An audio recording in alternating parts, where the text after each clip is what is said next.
Hello दोस्तों, good morning. कैसे हैं आप सब लोग? ठीक होंगे और ठीक रहने भी चाहिए। मैं भगवान गोपीनाथ जी से प्रार्थना करती हूँ कि आप सब लोग ठीक रहे, कुशल रहे और घर परिवार में भी सब ठीक रहे। देखो अभी हो गया है 10:30 बजे का टाइम और मैं अभी जा रही हूँ घर से शॉप पे। ये देखो धूप, देखो कितनी चढ़ा के धूप लगी है।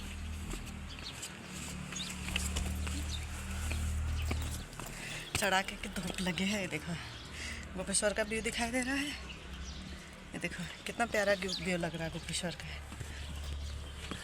कहाँ जा रहा है तुम मेरे पीछे? और यहाँ से होती है चढ़ाई शुरू। यहाँ से चढ़ाई और सीधे सड़क में जाने तक चढ़ाई शुरू होती है।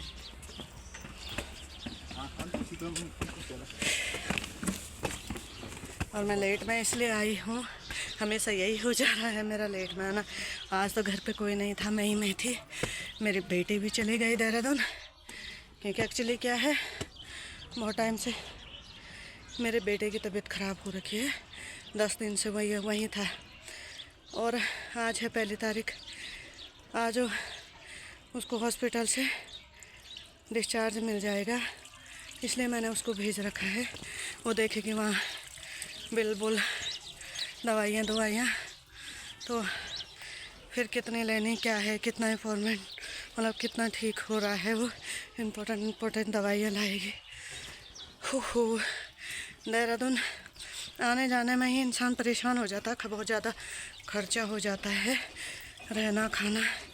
इसलिए मैंने कहा देख लेना कि कौन सी दवाई कितना टाइम चलेगी, तो इसलिए वो चले गए। और सारा चीज़ें ना दिमाग में टेंशन ले करके मेरे को भी अजीब सा हो गया है। सर भारी, सुस्ताई, कुछ मन नहीं कर रहा काम करने का भी नहीं। इतना हल्का सारा है मेरे साथ। और दिन मैं सीढ़ियों में स्पीड से भागती हूँ, मेरे साथ सीढ़ियों में भी नहीं चला जा रहा। ना नाश्ता बनाया, घर का काम निपटाया, और एक कुत्ता है मेरे साथ, उसको भी खाली मैंने आज बिस्किट ही खिलाए। और अजीब सा हो रखा है दिमाग। होता है ना, मैं सोचती हूँ आज सब ठीक हो जाएगा और कल सब ठीक हो जाएगा, लेकिन पता नहीं क्यों हर एक दिन एक नई चीज़ें, नई बातें, नई टेंशनें होती जाती है और कुछ भी ठीक नहीं हो रहा। मैं परेशान आ चुकी हूँ अब इन सब चीज़ों से। देखो इसको, ये भी मेरे हाथ, ये देखो ऐसे सही है। मेरे हाथ नीचे सही लगा है पर चल रहे। उधर भी रहते, 2 आ गए, वो भौंकते हैं अभी। देखो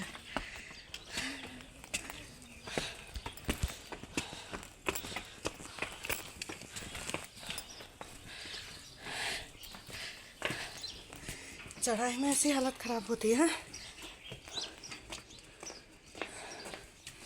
भागते भागते। अब फिर पता है सीधा नीचे से रूम से लेके और बाजारी में जाने तक चढ़ाई है। और आज मेरे को बिल्कुल भी मन नहीं हो रहा काम करने का भी नहीं, पर क्या करूँ, करना तो पड़ेगा। काम नहीं करेंगे तो क्या करेंगे, इसलिए जा ही रही हूँ। हाय दया,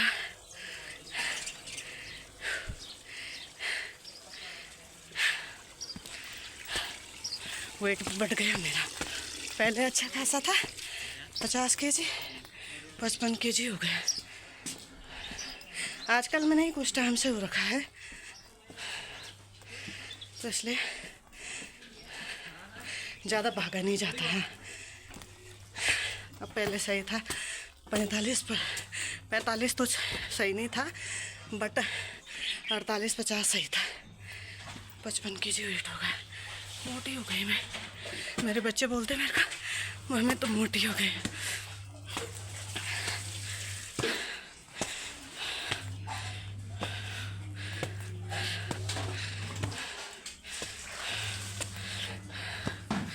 हाँ, सोचा था,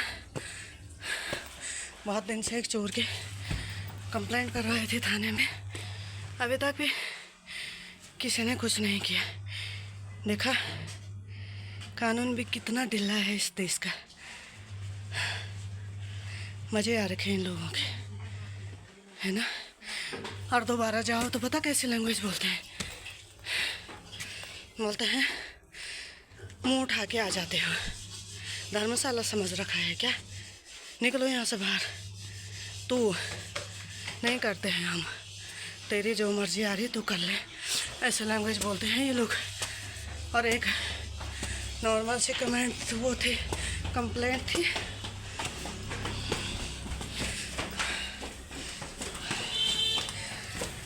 एक नॉर्मल सी कंप्लेंट थी चोर की, उसको पकड़ना था कि यार वो बार बार ही चोरी कर रहा, उसको आदत पड़ी है, थोड़ा सबक मिलेगा तो नहीं करेगा। लेकिन 24 तारीख से कंप्लेंट की है, इन्होंने आज तक भी कोई रिएक्ट नहीं किया। 26 जनवरी की बात का टाइम दिया था, लेकिन आज फिर मेरी तबीयत भी ठीक नहीं है, शॉप पे भी कोई नहीं है, बेटी चली गई देहरादून, मैं अकेले हूँ, जाऊँगी शॉप खोलूँगी और फिर शॉप पे भी काम होता ही है। तो देखो, इसलिए मेरा ना ऐसा मन हो जाता है इन लोगों से कि एक तो काम नहीं करते हैं और दूसरे में जाओ बोलते बाप का राज समझ रखा है, धर्मशाला समझ रखा है, गंदी सी लैंग्वेजों का प्रयोग करते हैं। इसलिए तो इनके लिए दिल में रिस्पेक्ट नहीं रहती है, कुछ भी नहीं। ये कभी भी जनता का तो छोड़ो, किसी लेडीज़ का भी सम्मान नहीं करते हैं।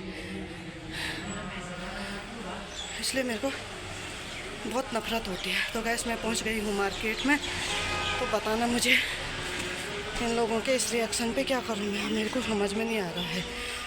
ऐसे ही करके तो हर इंसान को आदत पड़ जाएगी कि कोई कुछ नहीं करता, कोई चोरी करता है, कोई कुछ आज छोटी चोरी कल बड़ी चोरी, ऐसे ही करके इन लोगों को आदत पड़ जाती है।